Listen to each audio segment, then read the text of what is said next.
bienvenidos queridos hermanos a este su programa Compartiendo la Palabra. Soy el Padre José Luis Rico de la parroquia de Nuestra Señora de los Dolores de Parlier, California, y estamos celebrando en este fin de semana el 17º domingo del tiempo ordinario, ciclo B, y para esta ocasión me acompaña Emma. Muy bienvenida, Emma, de la parroquia De Nuestra Señora de las Victorias. A vuelta de esquina. Exactamente. ¿Y la hermanita de dónde nos acompaña, hermanita? De la parroquia de Holy Family en Kingsburg. De Kingsburg, ok.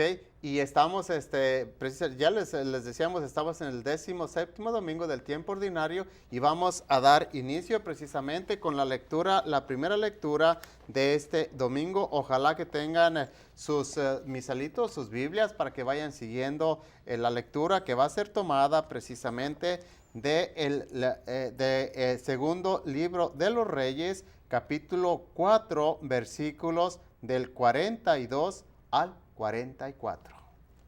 En aquellos días llegó de Baal Salisá un hombre que traía para el siervo de Dios, Eliseo, como primicias 20 panes de cebada y grano tierno en espiga. Entonces Eliseo dijo a su criado: dáselos a la gente para que coman. Pero él le respondió: ¿cómo voy a repartir estos panes entre 100 hombres?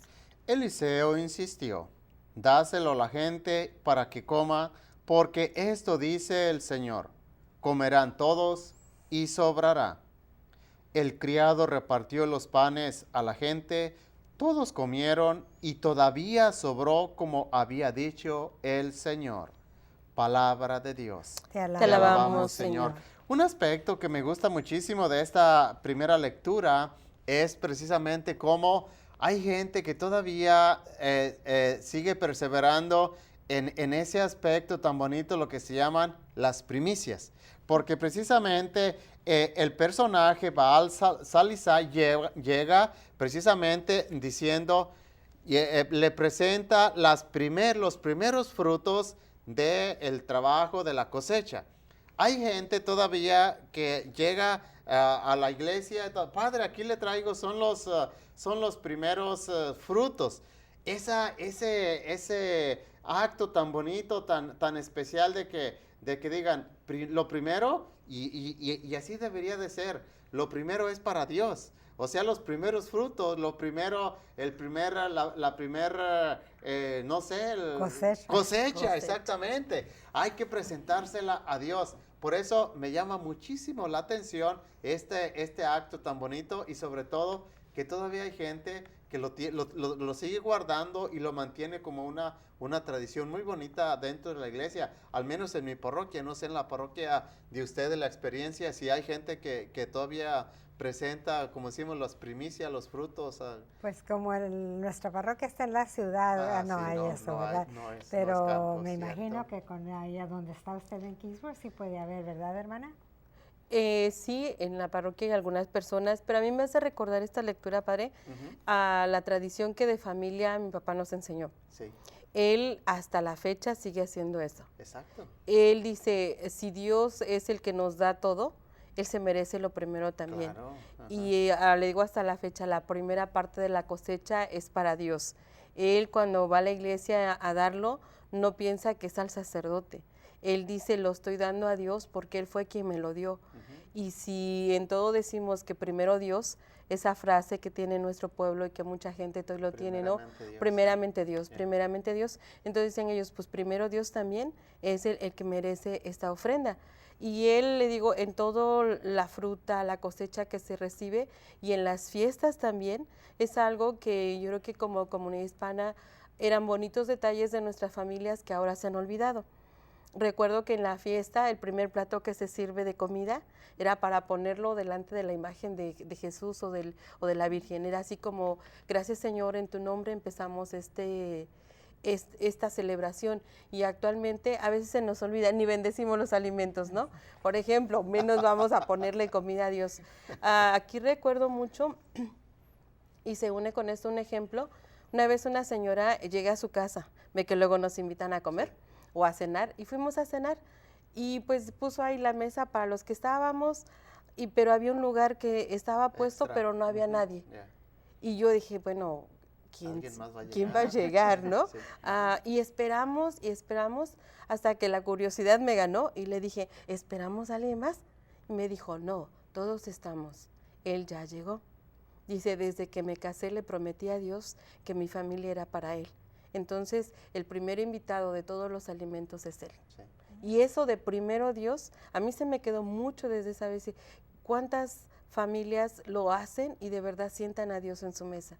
¿Y cuántos las primicias, ni siquiera recordamos cuándo fueron las primicias, ni siquiera le agradecemos a Dios que un nuevo año volvemos a cortar una fruta? Sí, porque este acto, este hecho en la primera lectura trae una consecuencia y muy bonita, la multiplicación. O sea, cuando la persona tiene ese afán de decir, primero Dios multiplica de una manera o de otra, Dios lo hace rendir y yo en mi experiencia lo he vivido, de que uno no sabe cómo ni de dónde, pero Dios hace rendir lo poquito que uno tiene. ¿Por qué? Porque se hace realidad precisamente ese gesto de que decimos, primero Dios y lo demás ya Dios sabrá. Yo creo que en el fondo es cuando le dejamos que Dios saque adelante, no nos vamos a hacer conchudos, por supuesto, de decir, hay que dejarle todo a Dios. No, tampoco. O sea, la lectura nos invita a que seamos conscientes de que primero hay que darle gracias a Dios o presentarle a Dios la cosecha o los frutos o a veces hasta hay gente que me ha llegado a la oficina y dice, padre, tenga este dinero. ¿Y de qué es, mijo? ¿De qué se trata? Es el primer dinero de mi salario. Ya empecé a trabajar y es el primer cheque y quiero dejar una parte para la iglesia. Es lo mismo, o sea, es transformado, es la primicia del trabajo, del esfuerzo. O sea, que todo esto se vaya todavía rescatando. ¿Por qué? Porque la consecuencia es bien bonita, es una consecuencia trascendental. Dios multiplica, Dios hace milagros, Dios da en abundancia.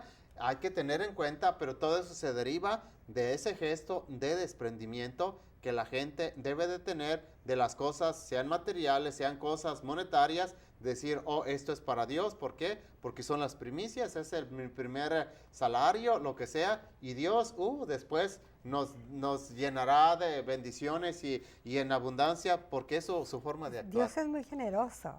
Si nosotros le damos a Él con el corazón lo que nosotros tenemos, Él nos lo devuelve y nos lo devuelve mucho más doble de lo que nosotros hemos dado. Yo recuerdo una persona que había perdido el trabajo y me dice un día, es los últimos $20 que yo tengo. Y dice, pero se los voy a dar a Dios porque quiero dárselos de corazón. A la semana siguiente me dijo, ¿sabe qué? Encontré un trabajo y con mucho mejor sueldo del que tenía antes. Sí. Pero sin embargo, padre, hay el reverso de la moneda. Sí, también. Que el reverso de la moneda muchas veces es triste, que ponemos el dólar, el famoso dólar, el dólar que anda por donde quiera. El más católico. Y el más orgulloso, el que más va a la iglesia. Lo ponemos y decimos, eso es mi country, eso es para Dios. Sí. Eso a mí se me hace que es a veces hasta una ofensa para Dios que le demos las obras en lugar de lo que nosotros debíamos de darle algo que nos duela, algo con el corazón. Sí. Y es triste recordarlo, pero esa es la realidad, porque ¿cuántos dólares vemos en las canastas? Infinidad de dólares. Hay tantas anécdotas, hermanita Emma, con relación a lo que damos a la iglesia, que somos híjole, hay gente que es, pero bien coda para la iglesia, bien, o sea, redúcelo, ahora sí al mínimo, lo que sea para la iglesia. En una ocasión platicaba un sacerdote que llegó una persona acomodada, económicamente y socialmente y todo, a la bendición de una troca, nueva, la troquita y todo, y dice, padre, échale la bendición a la troquita. La acabo de agarrar, él bien orgulloso, mire, es una troquita nueva, apenas bien orgulloso, como mucha de nuestra gente, o como decimos, andaba como niño con juguete nuevo. Sí, cómo no, mijo, ponla aquí enfrente de la iglesia para echarle la bendición. Y ya le echó la bendición, esto y lo otro. Y ya se iba. Y luego sacó algo. Aquí traigo, tenga padre esto, para la iglesia. Una cantidad mínima. Pues al dar vuelta a la esquina, chocó la troca y se regresó el dueño de la troca molesto con el padre. Padre, pues ¿qué no le traje la troca para que me la bendijera, que le echara la bendición, que me la cuidara? Mijito, pues ¿cuánto diste? No, pues le di $1. Pues se acabó la cobertura, saliendo de aquí, se acabó la cobertura, no fue para más. A veces, así curiosamente, con ejemplos sencillos, humanos, pero a veces le damos a Dios poquito y sí queremos que Dios nos dé más y muchísimo. Y a veces, casi siempre de las veces, Dios de todos modos, en su generosidad, en su bondad, Dios, la divina providencia, no nos desampara. Pero como humanos que somos, hermanos, hoy la primera lectura nos invita que tengamos ese acto tan bonito, ese gesto de caridad de decir, oh, esto es para Dios, esto es para la iglesia, esto es para que se ayude, sea en lo que sea. Pero mientras no tengamos ese acto, esa bondad de decir, oh, esto es primero para la iglesia, a veces pensamos como humanos. Hace 8 días yo hacía la alusión de que a veces practicamos la ley del yo-yo, que primero, pero era en cuestión de la autoridad. Ahora, este fin de semana, en cuestión de las cosas materiales, también se puede aplicar la ley del yo-yo. Oh, primero yo, y esto para mí, y luego también yo. Oye, y para Dios, ¿cuándo? ¿A qué horas? ¿O en qué momento? Por eso hay que ser generosos. No olvidemos que Dios nos da, pero para que, para que vivamos, pero también para que compartamos con los demás. No ser egoístas, sino seamos personas mucho menos materialistas con las cosas que se nos ha dado o hemos tenido, o tenemos en este momento. Y algo me recuerda mucho una frase de Santa Teresita. Ella dice que Dios no se deja ganar en generosidad. Uh-huh. Y no solo a veces lo enfocamos en Dios en el servicio a la iglesia, pero Dios en el servicio en la casa. Yo veo a los jóvenes cómo las mamás sufren por ese desorden de la casa que tienen, ¿no? O sea, no lo quieren hacer. Y eso también es generosidad, o sea, es el lugar que viven, es el lugar que están. ¿Cómo ser generosos con nuestro tiempo, con nuestro servicio? Yo veo a los papás que trabajan en el campo o que trabajan con horarios muy fuertes y llegan a la casa cansados y todavía tienen que dar el limpiar, el cocinar, el todo, ¿no? Y los hijos sentados viendo la tele, ¿no? Entonces es como enseñarnos a la generosidad. Si aprendemos a servir en la casa, serviremos a los demás también sin medir el límite. Siempre dar el 100%, porque ese 100% Dios lo multiplica por más. Muy bien. Bueno, y con este comentario vamos a cerrar la primera sección. Vamos a regresar ya con la lectura del Evangelio. No se nos retiren, por favor. Vamos a retirarnos un momentito. KNXT thanks all its loyal viewers and respected businesses who have supported your Catholic television station. Now you can support KNXT with program underwriting by having your name, your company's name, or organization associated with your favorite program. Detailed information about you or your company will appear before and after each program or day part you select. Keep the quality and spiritual message alive and make a difference. Call 559-488-7440 today or go online at knxt.tv to find out more about program underwriting on KNXT. Qué gusto nos da, mis hermanos, que nos siguen acompañando en su programa Compartiendo la Palabra. Ojalá que tengan sus Biblias, sus misalitos a la mano para que vayan con nosotros siguiendo el Evangelio de este domingo. Recuerden que es el 17º domingo del tiempo ordinario, ciclo B. Y el Evangelio para este domingo es tomado del Evangelio de San Juan, capítulo 6, versículo del 1 al 15. En aquel tiempo, Jesús se fue a la otra orilla del mar de Galilea o lago de Tiberíades. Lo seguía mucha gente, porque habían visto las señales milagrosas que hacía curando a los enfermos. Jesús subió al monte y se sentó allí con sus discípulos. Estaba cerca la Pascua, festividad de los judíos. Viendo Jesús que mucha gente lo seguía, le dijo a Felipe: ¿cómo compraremos pan para que coman estos? Le hizo esta pregunta para ponerlo a prueba, pues él bien sabía lo que iba a hacer. Felipe le respondió, ni 200 denarios bastarían para que a cada uno le tocara un pedazo de pan. Otro de los discípulos, Andrés, el hermano de Simón Pedro, le dijo, aquí hay un muchacho que trae 5 panes de cebada y 2 pescados. Pero, ¿qué es esto para tanta gente? Jesús les respondió, díganle a la gente que se siente. En aquel lugar había mucha hierba y todos se sentaron ahí, y tan solo los hombres eran unos 5,000. Enseguida tomó Jesús los panes y después de dar gracias a Dios, se los fue repartiendo a los que se habían sentado a comer. Igualmente les fue dando de los pescados todo lo que quisieron. Después de que todos se saciaron, dijo a sus discípulos, recojan los pedazos sobrantes para que no se desperdicien. Los recogieron y con los pedazos que sobraron de los 5 panes llenaron 12 canastos. Entonces la gente, al ver el signo que Jesús había hecho, decía, este es en verdad el profeta que había de venir al mundo. Pero Jesús, sabiendo que iban a llevárselo para proclamarlo rey, se retiró de nuevo a la montaña él solo.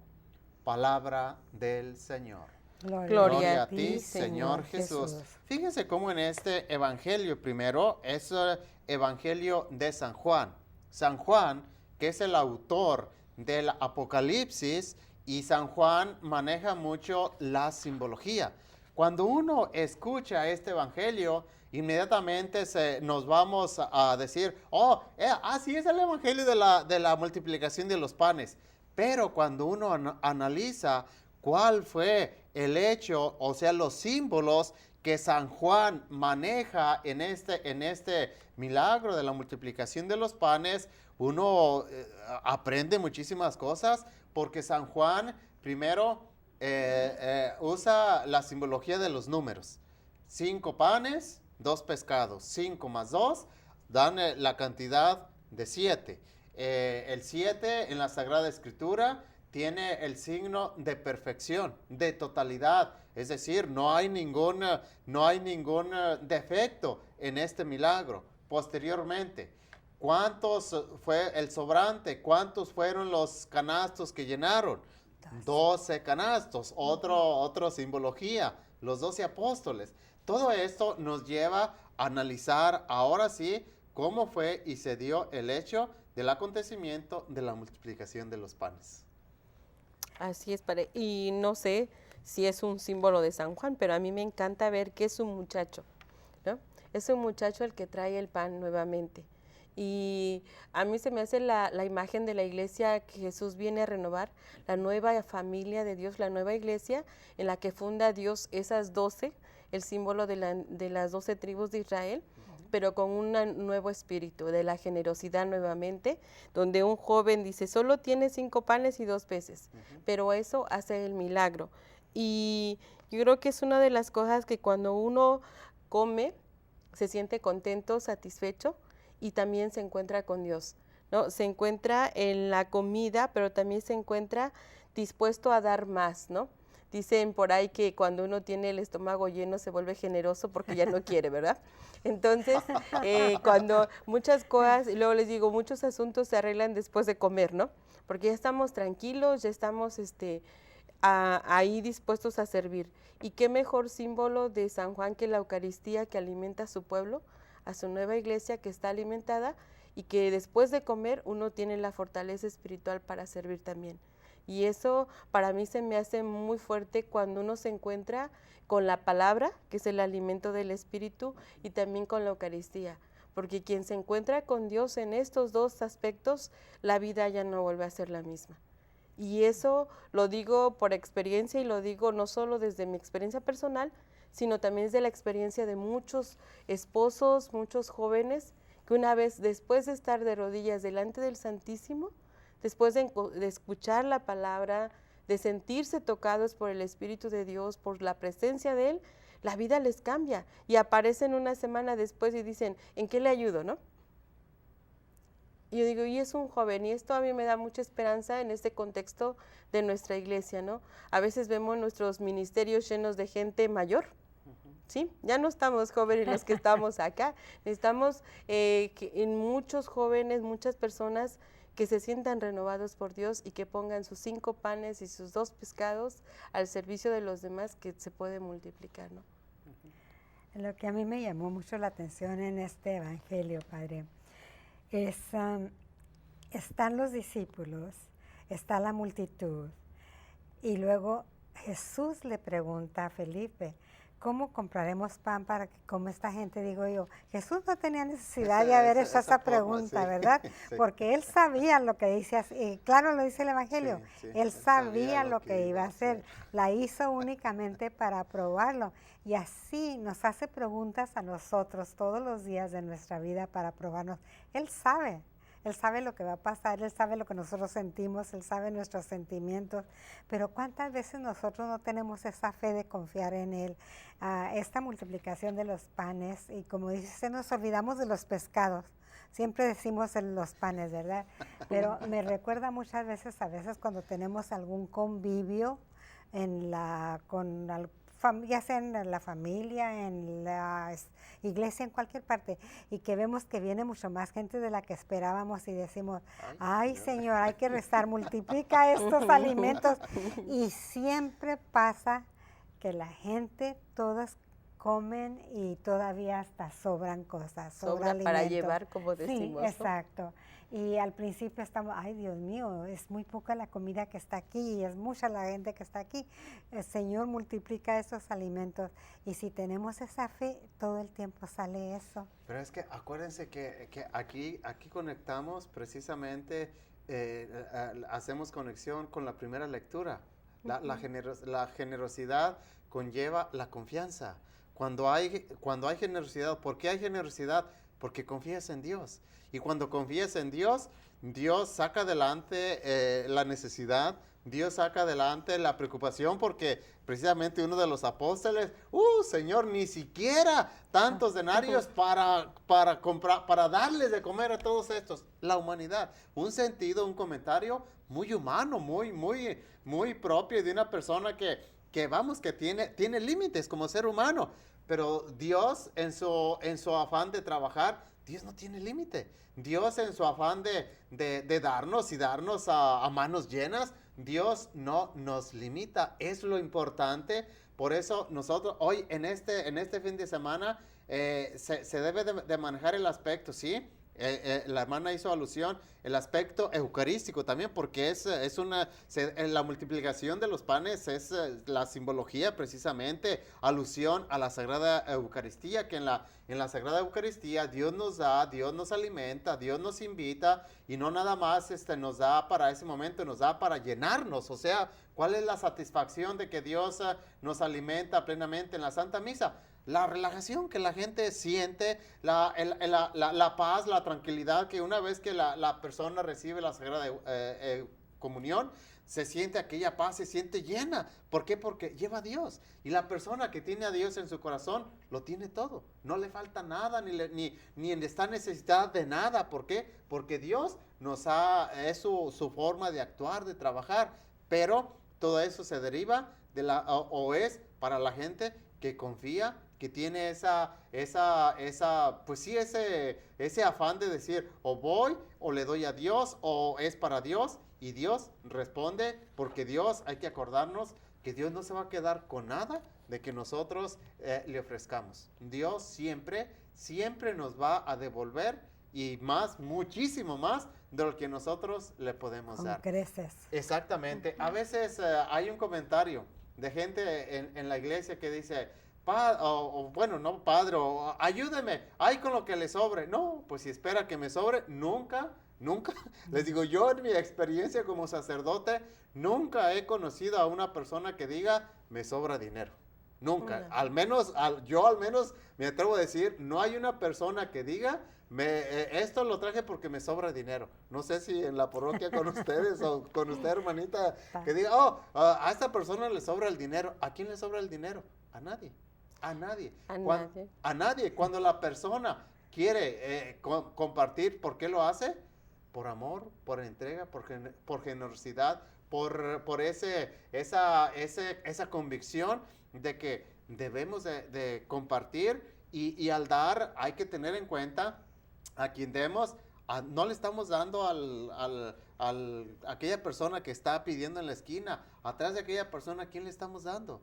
Estamos viendo a la persona de nuestro Señor Jesucristo. Y Dios, que todo lo ve, Dios que todo lo sabe, nos gratifica. Lo mismo también cuando retenemos las cosas, que decimos, no, mi cuenta de banco no me la toquen, no mis cosas materiales, pídame lo que quiera, menos no me pida de lo que tengo, porque no, ya todo está muy bien estructurado y no puedo ya sacarle a ninguna cuenta que tengo del banco. Dice uno, bueno, oye, el día que te mueras, todo eso que tienes, te lo vas a llevar. El día que Dios te llame a su presencia, todo lo que has acumulado, todo lo que piensas que esto, porque es tu afán de amontonar, de tener, no te lo vas a llevar. Hay tantos ejemplos, tantas tristezas que después, ya de muerto, con las cosas materiales que se acumularon, con ese afán desmesurado de acumular, cuántas tragedias a veces no se han dado por no saber repartir las cosas materiales o las herencias, que a veces hay hasta muertes, hay ya no se diga división de familias, que casi necesita la familia ser muy, ahora sí como dice el Evangelio, muy prudentes. ¿Para qué? Para tener la libertad de dividir las cosas materiales, porque las cosas materiales son muy delicadas. Yo pienso que en este fin de semana lo que debemos de analizar es, primera lectura, ¿hasta dónde soy capaz yo de dar a Dios? Y en el Evangelio, ¿hasta dónde soy capaz yo de alimentarme de lo que Dios tiene para mí? Porque Dios tiene muchas cosas, pero si yo no me acerco a Él, si yo no me acerco a la iglesia, si yo no me acerco a la misa, pues ¿de dónde o cómo me voy a alimentar de las cosas que Dios tiene para mí? Por eso este domingo, mis hermanos, yo los invito para que analicen su situación. Si tienen cosas materiales, úsenlas, denles el uso adecuado. No se afanen a las cosas materiales, más bien, como dice el Evangelio en otra práctica, en otra parte, hay que acumular tesoros. Y vamos a darles la bendición, porque ya se nos fue el tiempo, y la bendición de Dios Todopoderoso, Padre, Hijo y Espíritu Santo permanezca para siempre. Dios los bendiga.